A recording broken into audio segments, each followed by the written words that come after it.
kambing berapa ekor itu.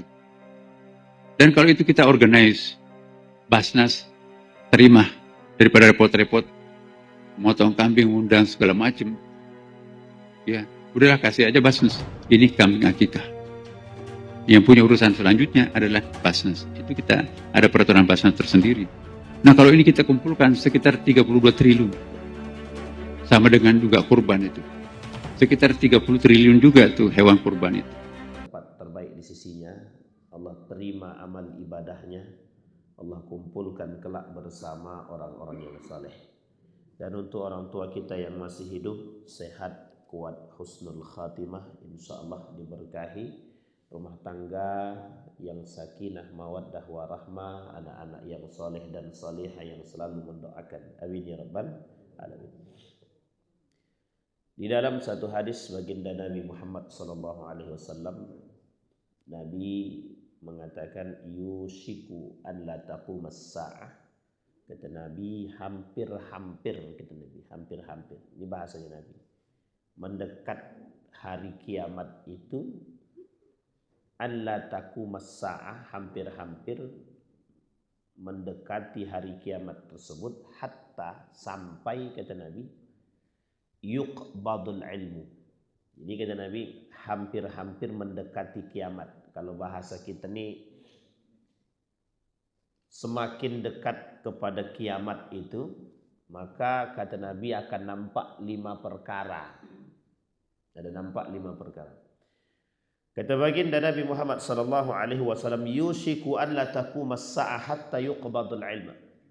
Kata Nabi, ketika mendekatnya hari kiamat itu, kalau kita bicara akhir hari kiamat, kita kemarin sudah sampaikan bahwa Nabi ini akhirul anbiya. Akhirul anbiya itu disepakati oleh para ulama bahwa itu menjadi akhirul zaman, akhirul ahdi, masa zaman terakhir.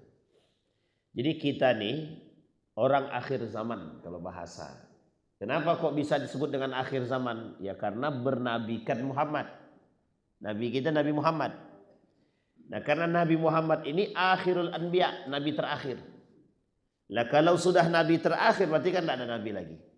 Makanya dalam sebagian kitab itu, terkhusus kitabnya Armageddon itu, pembahasan pertama dari tanda-tanda kiamat kecil itu adalah lahirnya baginda Nabi Muhammad SAW. Jadi Nabi lahir itu tanda kiamat namanya. Jadi tanda kiamat pertama itu adalah lahirnya Nabi. Dan yang kedua wafatnya Nabi. Jadi lahir dan wafatnya Nabi itu tanda hari kiamat. Tapi tanda-tanda kecil. Alamatus sughra. Tanda-tanda kecil sebelum datangnya hari kiamat. Tapi kedatangan itu pasti semua. Tidak ada yang tidak pasti. Meskipun sifatnya hadis-hadis ini ada yang sifatnya khabarul ahad. Hadis-hadis ahad. Hadis ahad itu yahtamilul itsnain. Ada 2 hal yang harus dipahami dari hadis ahad itu. Satu, berbentuk kabar yang memang kita harus mengetahui. Tapi hukumnya tak wajib. Tapi ada yang sifatnya kabar tapi diulang-ulang. Bahkan pengulangannya terkadang ada di dalam Al-Quran. Contoh seperti Dajjal, Ya'jud wa Ma'jud, hari kiamat. Maka poin mengimaninya itu hukumnya wajib. Kalau yang sifatnya kabar tadi, ya pasti namanya perkataan Nabi itu pasti terjadi. Hanya saja kita tidak bersandar mutlak kepada pemahaman tersebut. Bisa jadi ada hadis yang lain yang lebih kuat daripada hadis tersebut. Itu mungkin saja. Tapi kalau kita melihat fenomena tersebut, kita tak bisa lihat dari sekedar hadis Nabi saja. Kita juga bisa melihat dari fiqhul waqi'at namanya. Fiqhul waqi'at, fikih kejadian. Fikih perkara. Fikih prahara. Perlu tahu itu. Jadi kadang-kadang kondisi dan fenomena itu, alamat, tanda-tanda, itu menjadi satu dasar. Kalau kata Buya Gus Rizal itu, secara hadis dia mungkin dhaif, lemah ataupun lemah sangat. Tapi secara fakta bisa jadi dia benar. Benar banget. Kita ambil contoh. Ashabi kan nujum, kata Nabi. Hadis ini disepakati oleh beberapa para ulama itu mungkar hadisnya. Hadisnya itu. Ashabi kan nujum. Man iqtadaitum ihtadaitum. Barang siapa yang mau mengambil pelajaran daripada kehidupan sahabat, mesti dia akan mendapatkan petunjuk. Kata sebagian ulama hadis, ini hadis mungkar. Tapi secara fakta, memang kehidupan sahabat itu memberikan petunjuk. Itu fakta. Apakah ada kisah sahabat yang tidak bisa dijadikan petunjuk? Tak ada. Setiap kehidupan sahabat dijadikan petunjuk. Siapa sahabat-sahabat Nabi?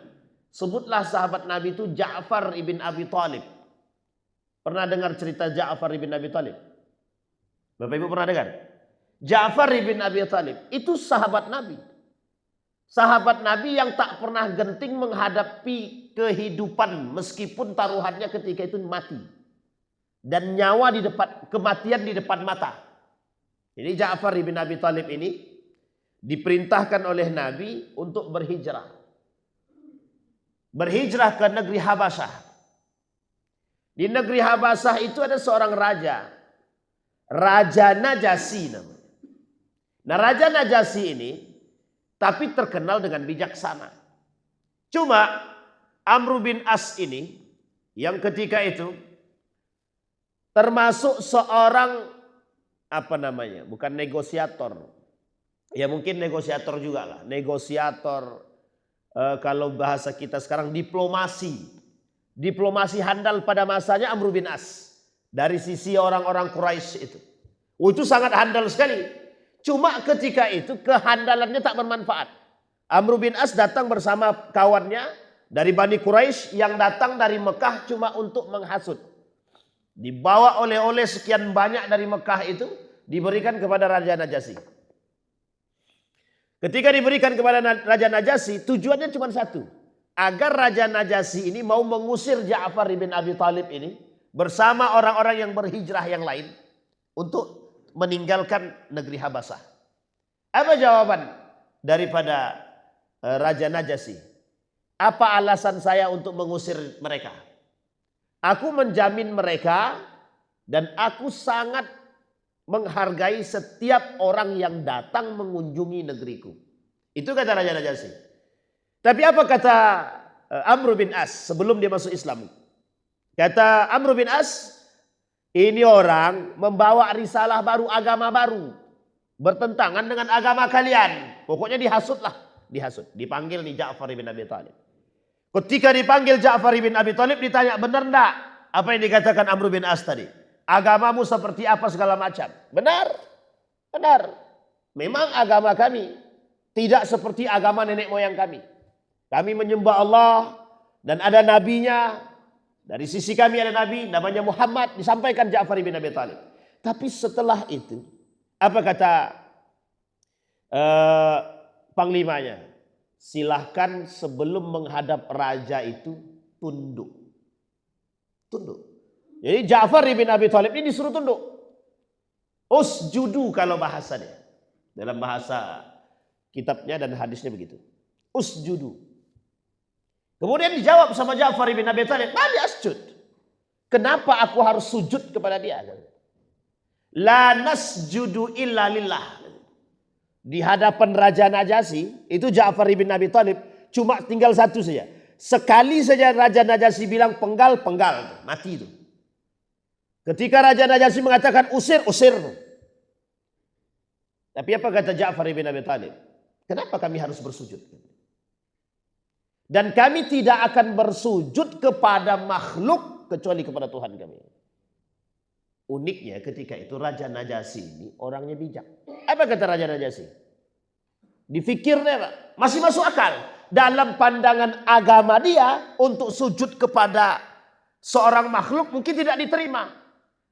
Artinya Raja Najasyi bukan memandang dari sisi pelecehan atau merendahkan. Tapi Raja Najasyi melihat ada sikap kooperatif dari seorang pemeluk agama yang taat terhadap agamanya. Itu yang dipandang oleh Raja Najasyi. Kemudian barulah Raja Najasyi bertanya tentang bagaimana dengan Isa. Ketika itu Raja Najasyi ini adalah Nasrani. Nasrani. Jadi apa yang terjadi? Amr bin As gagal menghasut Raja Najasyi. Meskipun taruhannya ketika itu adalah nyawa. Diusir. Itu kalau diusir selesai. Mereka dikembalikan, embargo. Blok. Habis. Tapi Nabi, segala sesuatu itu sudah menjadi poin. Yang sudah Allah perjalankan. Ini bahasanya adalah ashabi kan nujum. Sahabatku itu setiap perjalanan mereka bisa dijadikan petunjuk. Tapi hadisnya mungkar. Cuma kata para sahabat, kata para ulama, termasuk Buya Gus Rizal itu seorang majelis ulama Indonesia yang di Sumbar itu, beliau bilang begini. Kata beliau, tidak ada kehidupan sahabat itu yang tidak bisa dijadikan petunjuk. Kita ambil contoh perempuan misalkan, Rufaidah, kemudian Zainab, Hindun, dan lain sebagainya, Nusaibah, dan Ummu Kalsum. Banyak sekali sahabat-sahabiat Nabi itu yang bisa diambil pelajaran kehidupan. Sahabiat berarti perempuan-perempuan. Sahabiat artinya sahabat-sahabat perempuan yang hidup pada masa Nabi. Ingat, bukan hanya sekedar hidup saja bertemu dengan Nabi. Bukan hanya sekedar bertemu saja, beriman kepada Allah dan Rasul. Kalau hidup di masa Nabi tapi tak beriman dengan Nabi, sekalipun bertemu dengan Nabi, tak beriman dengan Allah, tak masuk dalam kategori sahabat. Tak masuk dalam kategori sahabiat. Baik. Nah, kata baginda Nabi dalam hadis tadi yang kita sampaikan di awal, yusiku an la taquma as-saa'ah hatta yuqbadul ilmu. Tidak akan terjadi hari kiamat, hampir mendekati kiamat sampai yuqbadul ilmu. Ilmu itu diangkat. Kemudian Nabi menjelaskan dalam riwayat yang lain tentang hadis yang sama. Kata Nabi, innallaha la yantazi'ul ilma intiza'an yantazi'uhu biqabdil ulama.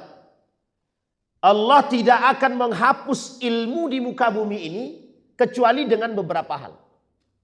Satu di antaranya adalah hilangnya ilmu qabdil ulama, biqabdil ulama, dengan mematikan para ulama. Ulama hadis mentafsirkan maksud hadis ini. Apa yang disebut dengan qabdil ulama? Apa yang disebut dengan mematikan ulama? Satu yang dimaksud oleh para ulama hadis, dimatikan ulama-ulama yang soleh-soleh itu, yang beriman. Orang-orang ulama, alim, soleh yang tidak memperjualbelikan agama, yang baik, yang akhlaknya mulia, dimatikan satu-satu. Dengan waktu yang dekat. Oh, si fulan bin fulan kita kehilangan. Para pakar-pakar, ulama-ulama kita kehilangan. Satu persatu. Yang tersisa ulama yang mana? Ulama ulama yang cinta terhadap dunia, yang mendekat kepada pemerintah untuk mencari kepentingan dunia, ulama yang diam dengan kezaliman, kemungkaran dan lain sebagainya, yang penting posisiku aman. Ini ulama-ulama yang lahir di akhir zaman.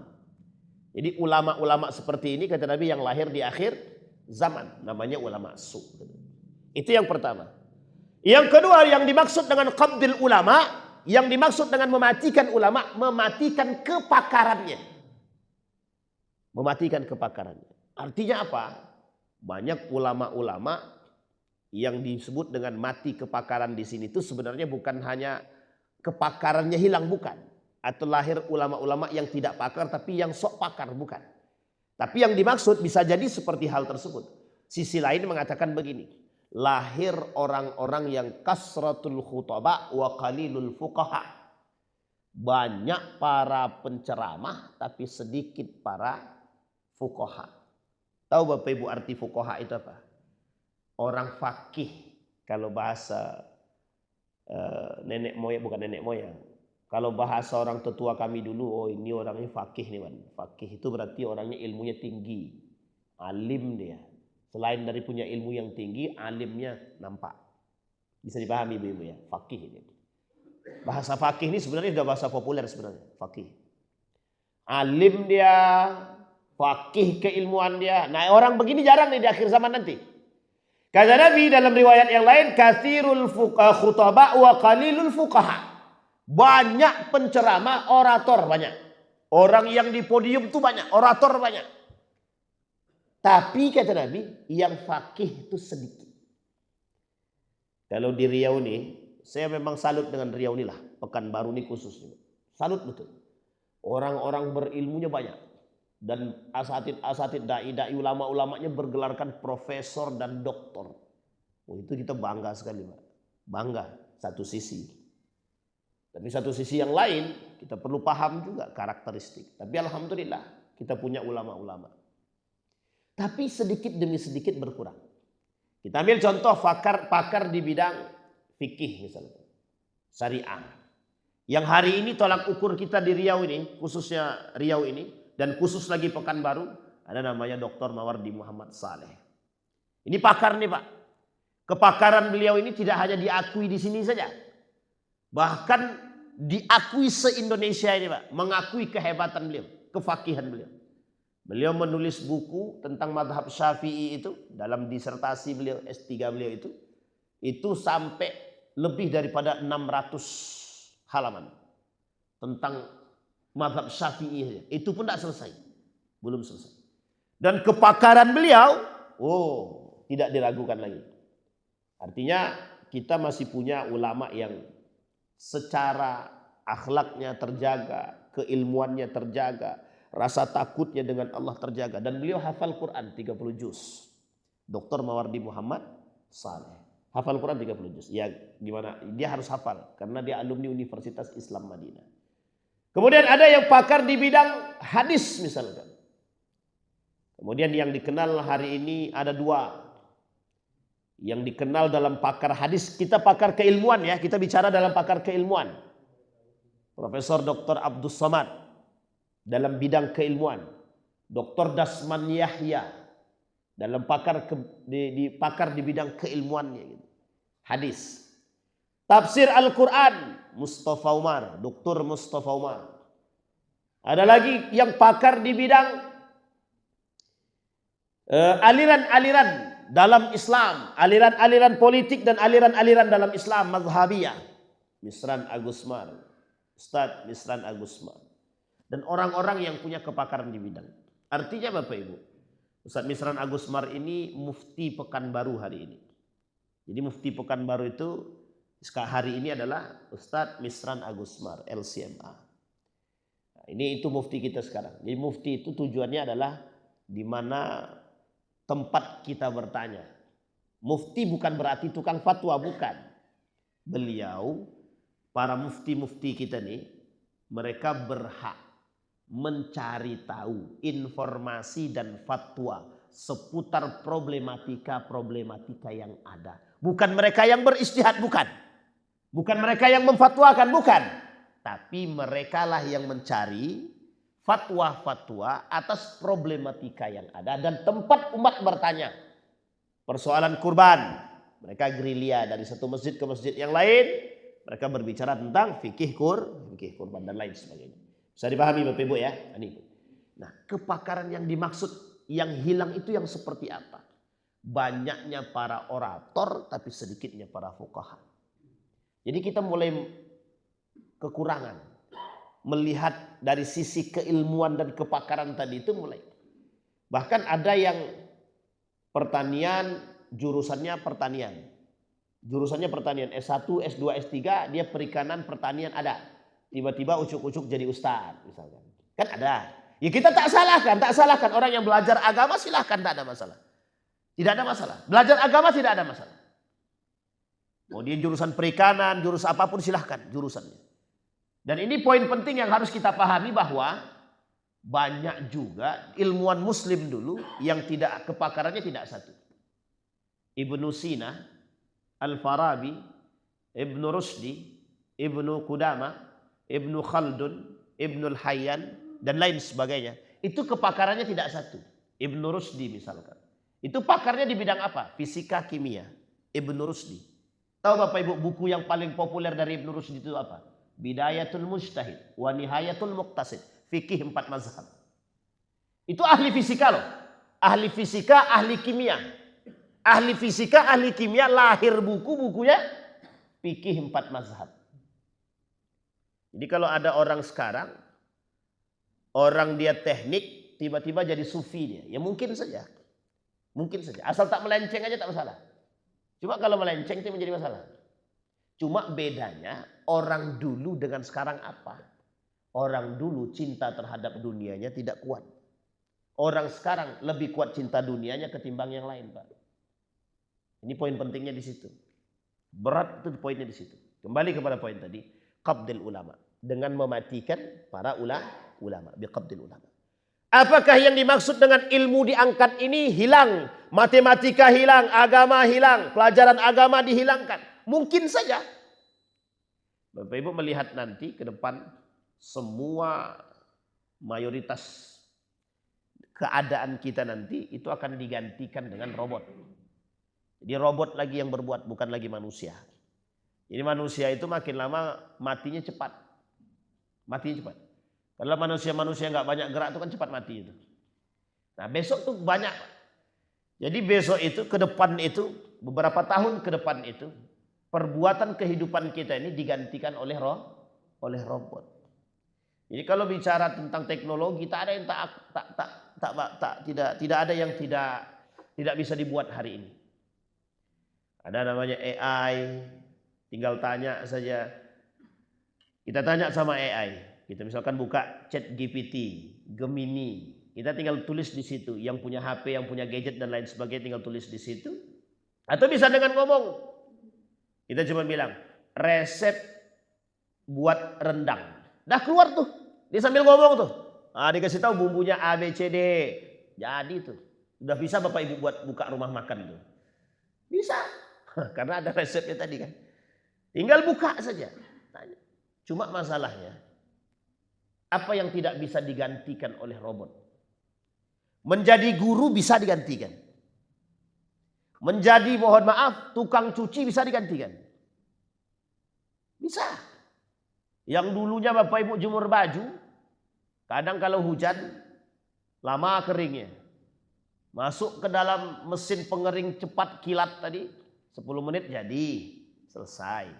Kan enak tuh. Banyak waktu kita yang bisa dimanfaatkan. Itu perkembangannya, teknologi. Apa sih yang tak bisa digantikan? Tak ada.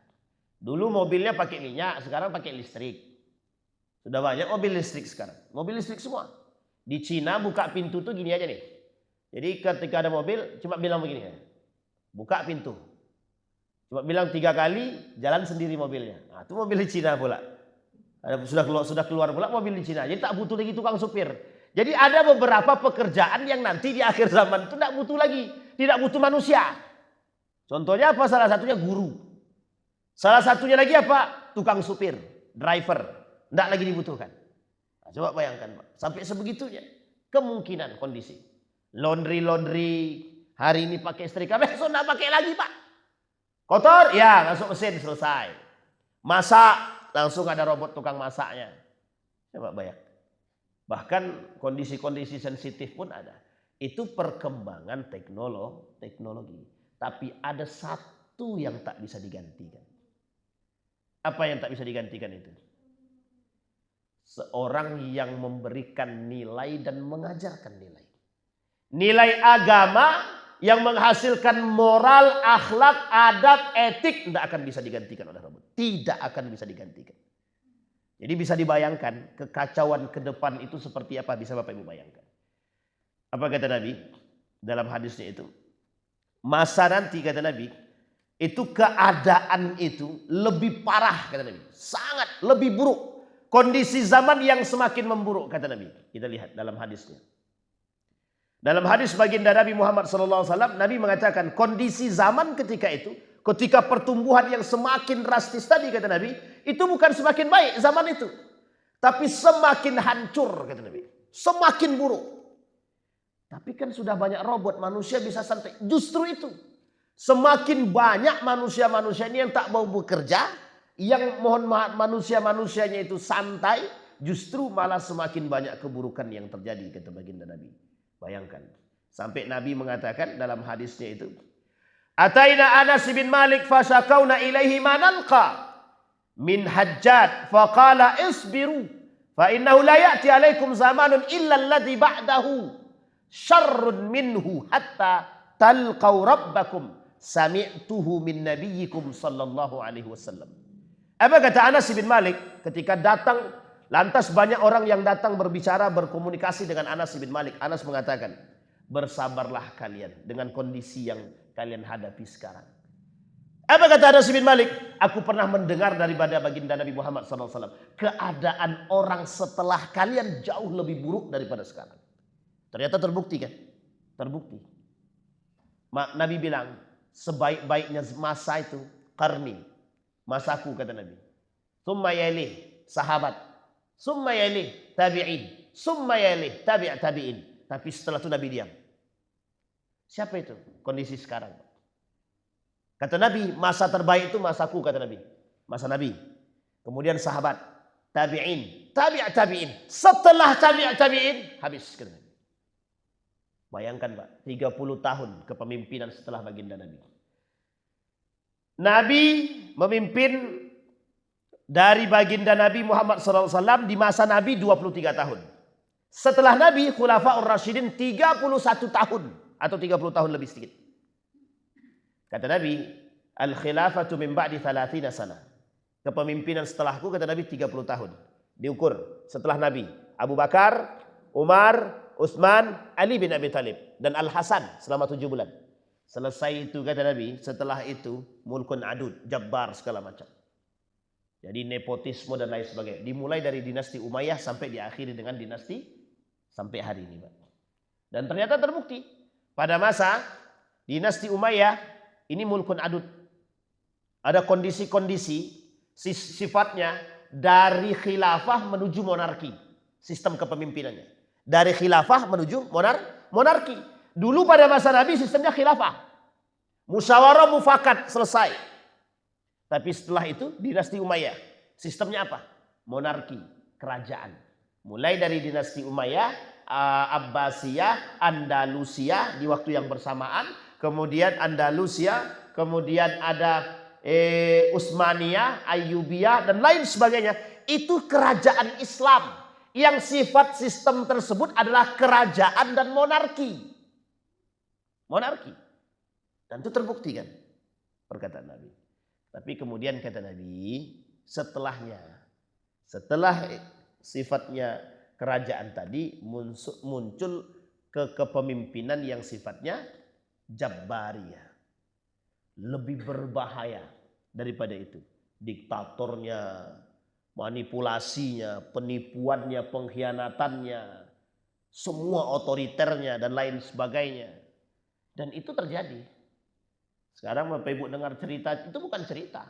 Bashar Asadnya, yang sebelum-sebelumnya, semua kondisi-kondisi itu sudah disampaikan Nabi.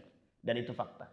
Nah kata Imam Al-Ghazali, salah satu penyebab kemunduran umat itu, kata Imam Al-Ghazali, adalah keilmuan dan keulamaan. Nah, kita kaitkan dengan masalah tadi. Kenapa kok Nabi mengatakan semakin akhir ke zaman, semakin, mohon maaf, keadaannya semakin buruk? Karena kata Nabi, di akhir zaman itu, semakin ke belakang zaman itu bukan orang pintar lagi yang banyak, orang bodoh yang banyak. Apa yang dimaksud dengan bodoh di sini? Ruwaibidah. Yatakalam fi amril ammah. Ruwaibidah itu setiap orang bisa berbicara sesuka hati dia. Bebas. Makanya tadi kita kembalikan kepada poin yang pertama tadi. Setiap orang bisa berbicara tentang urusan agama. Dia pakarnya perikanan.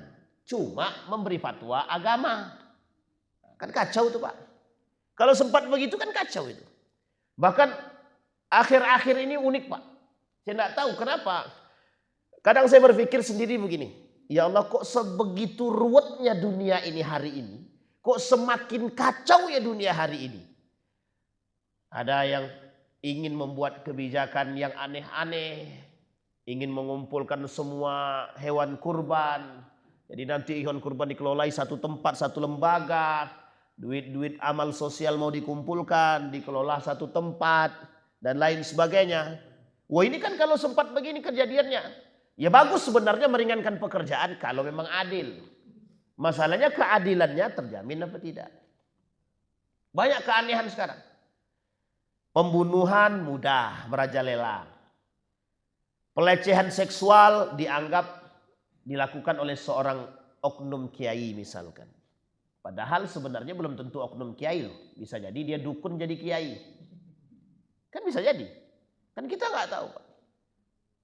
Bisa jadi kan? Bisa jadi. Kemudian banyak lagi muncul ya kasus-kasus lah. Kriminal-kriminal. Bahkan mohon maaf. Kalau tadi kita sempat memuji. Ya gimana? Kalau kita bahasakan Pekanbaru ini Pak.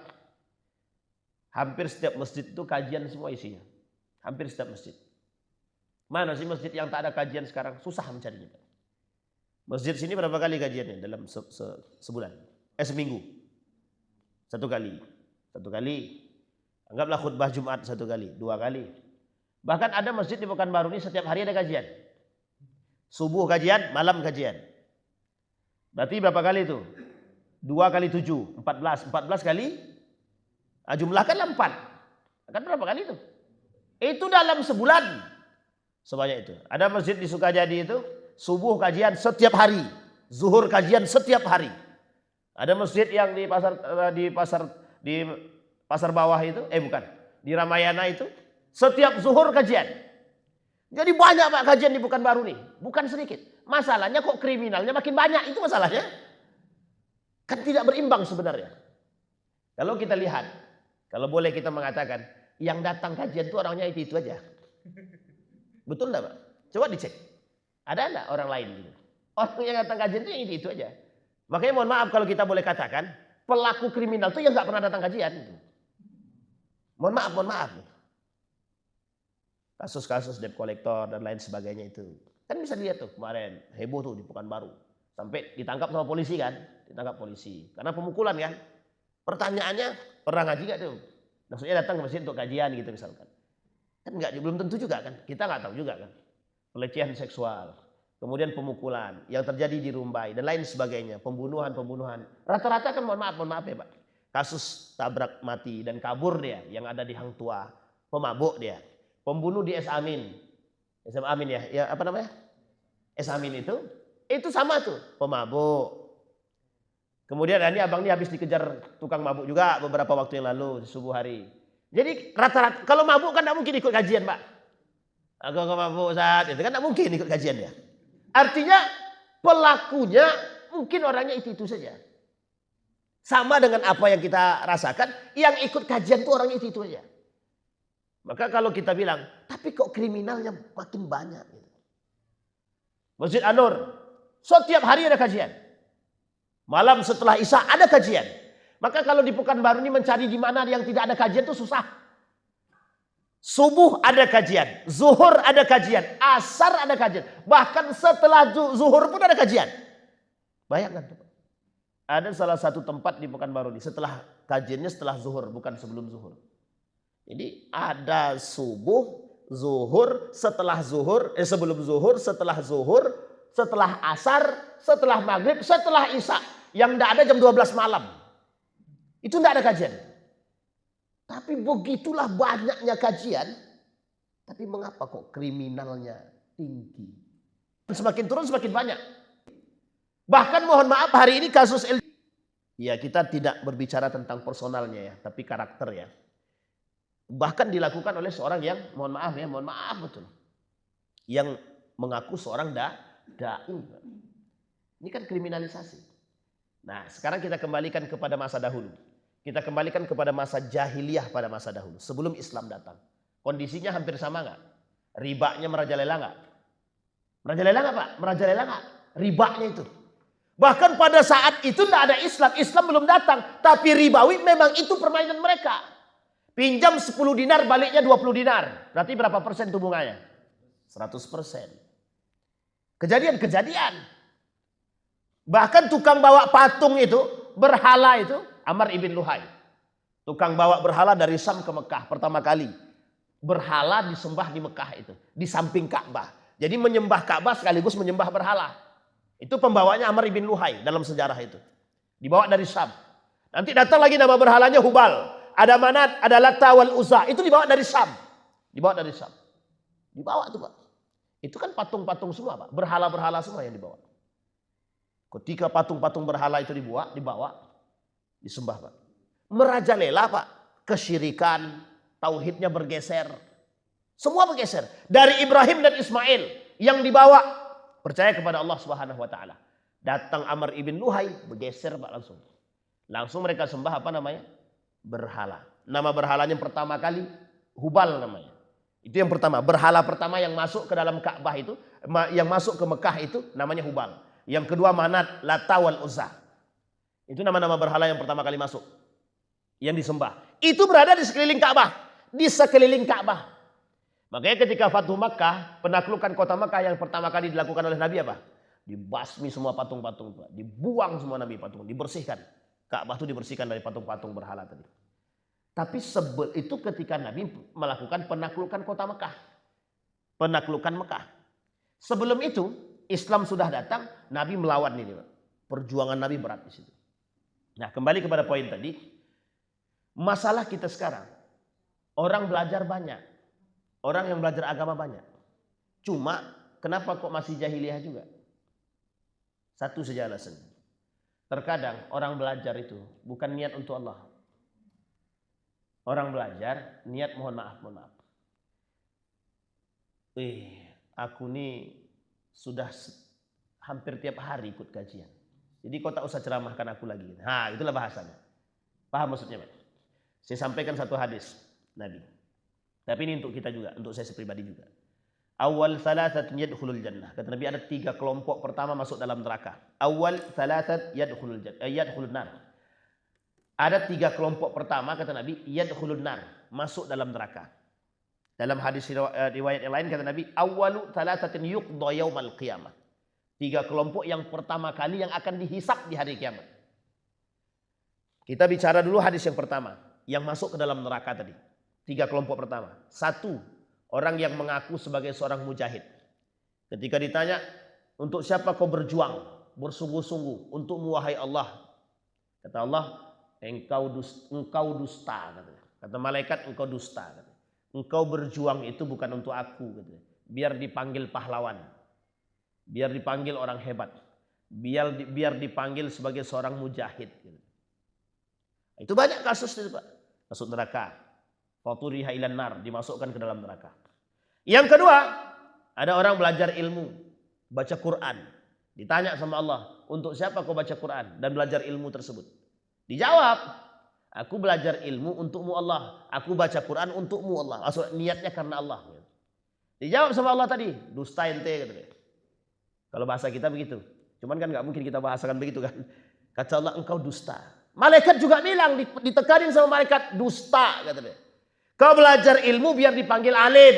Kau baca Quran biar dipanggil pandai, qari, hafiz. Saya tidak menyalahkan orang-orang yang mohon maaf ya, punya gelar di belakang. Al-hafiz, al-qari misalkan. Nah, itu saya tidak menyalahkan. Tapi hati-hati dengan hatimu. Hati-hati dengan hatimu.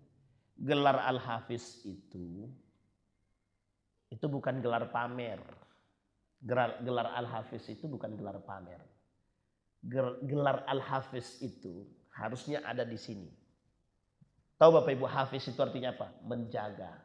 Bukan penghafal, penjaga. Apa yang harus dia jaga dari hafalan dia tadi? Bukan hafalan yang harus dia jaga. Yang terpenting itu bukan menjaga hafalan. Yang terpenting itu menjaga ini. Hafalan dia punya, terjaga, tapi ini dia tak bisa jaga, rusak. Makanya kata Allah, untuk siapa kau menghafal Quran? Untukmu Allah. Bohong. Kau hafal Quran biar dipanggil orang, oh Ridwan al-Hafiz. Nah gitulah kan kira-kira bahasanya. Tapi bukan Ridwan saya Bu ya. Yang lain. Kacau tuh. Kalau sempat saya pula kan. Bisa dipahami Bapak Ibu. Itu. Nah sekarang pertanyaannya kita kaitkan dengan hadis Nabi yang pertama tadi. Apa maksud biqabdil ulama tadi? Kata Nabi, yasbutul jahlu. Tersisa orang bodoh. Orang bodoh yang dimaksud itu orang bodoh yang seperti apa? Apakah yang tidak punya ilmu? Tidak. Kalau dibilang tidak punya ilmu, tidak. Rata-rata gelarnya profesor, doktor, master, sarjana. Sekarang saya tanya Bapak Ibu. Hampir sulit mencari orang yang tidak sarjana. Tapi rata-rata pengangguran.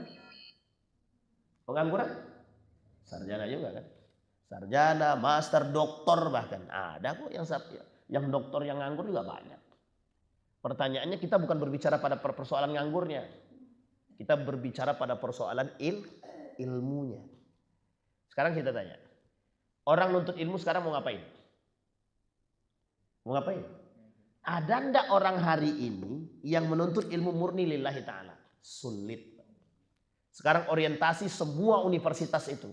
Apa? Selesai kuliah dapat kerja. Itu orientasi. Semua universitas. Kalau ada universitas, kami tidak, kami orientasinya lillahi ta'ala. Bullshit. Bullshit. Bohong. Kalau ada universitas yang mengatakan kami ini adalah orientasinya lillahi ta'ala. Bohong. Bohong. Sebutkan nama universitasnya. Semuanya sama. Karena tolak ukur bahwa universitas ini bagus, ternama, itu bukan pada akhlak dan takwanya. Ini kecerdasannya. Sekarang kecerdasan itu bisa dibuat. Namanya kecerdasan buatan. Apa namanya? AI. Artificial Intelligence. Kecerdasan buatan. Makanya kita mengatakan ada satu yang tak bisa digantikan oleh AI itu. Manusia berakhlak, beradab, dan bermoral. Nilai. AI tidak bisa mengajarkan adab. Tidak bisa mengajarkan moral. Tidak bisa mengajarkan etika. Nilai, tidak bisa. Tapi kalau AI mengajarkan ilmu bisa. Bisa, tinggal tanya kok. AI mau tanya siapa nama pembunuh Utsman bin Affan. Keluar Pak. Ada? Ada semua ilmunya. Ada ilmunya. AI, bisa enggak kau menjadikan aku ini berakhlak? Enggak akan bisa dijawab Pak. Enggak akan bisa. Paling dia kasih kisi-kisi.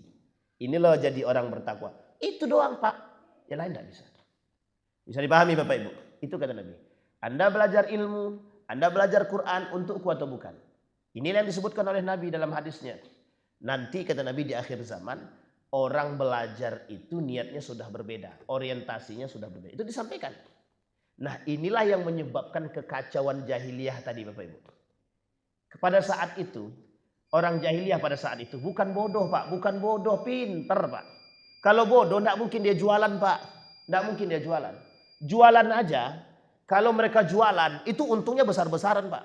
Dan tidak ada mereka istilah berdagang itu 1 hari 2 hari pulang. Tidak ada Pak. Berdagang mereka keluar ke Syam, ke Palestina, ke Mesir, ke Madinah, ke Persia dan lain sebagainya. Baliknya berapa tahun sekali? Kadang 6 bulan, kadang setahun, kadang 2 tahun. Sampai punya istri baru di sana. Oh begitu keadaannya. Makanya mohon maaf ya. Di Ternate, Timur. Ya di Timur. Itu kan banyak.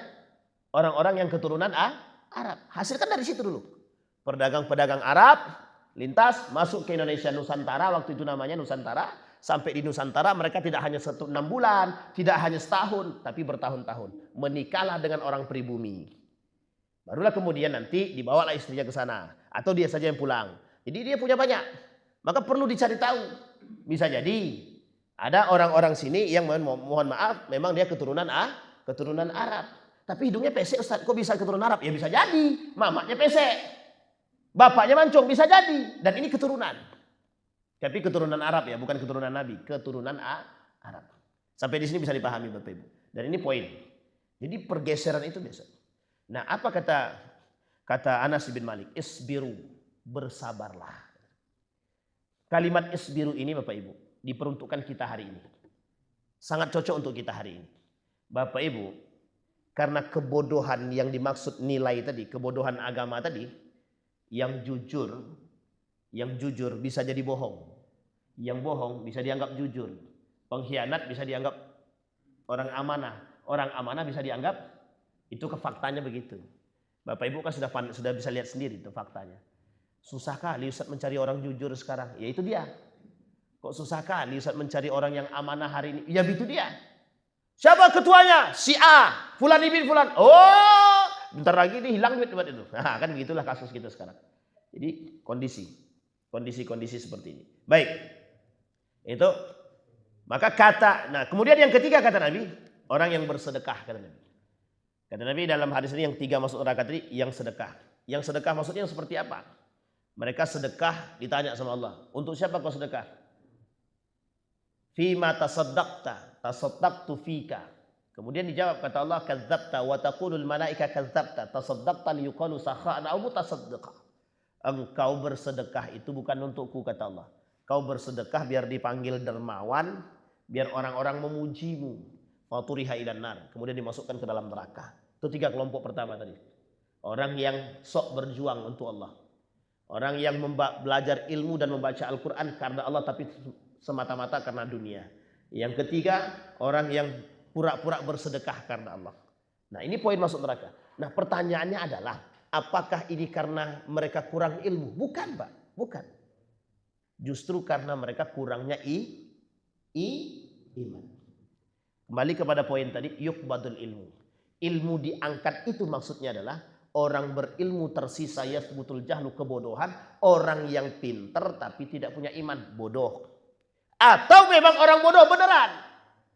Orang yang bodoh beneran, jahiliyah beneran. Contoh, orang-orang yang menjual harga diri atau menjual diri. Nah, isinya di media sosial hari ini itu menjual diri namanya. Mau tersinggung mereka terserahlah. Maka kata Ustaz Adi Hidayat, sekarang ini lahirlah generasi kontainer namanya. Tahu Bapak Ibu generasi kontainer? Konten kreator atau namanya generasi kontainer. Kata Ustaz Adi Hidayat, bukan saya ngomong. Saya kebetulan tadi malam melihat video beliau. Apa kata beliau tentang membahas hadis yang saya bahas ini? Itu beliau bilang namanya generasi kontainer. Kenapa? Konten kreator. Sekarang saya tanya, semua konten kreator kan? Semua sekarang di media itu semuanya mengaku menjadi seorang konten kreator. Bahkan mohon maaf, sedekahnya aja harus dikonten kreatorkan.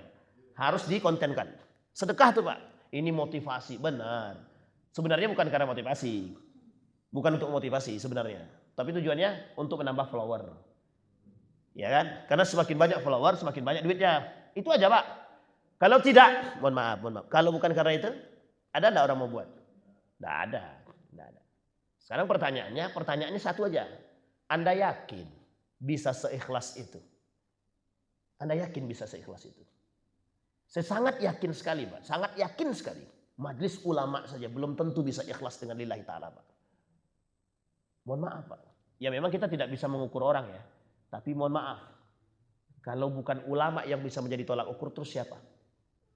Siapa yang bisa kita jadikan tolak ukur? Begitulah beratnya Pak. Makanya kalau mereka katakan, aku ini berbuat lillahi ta'ala.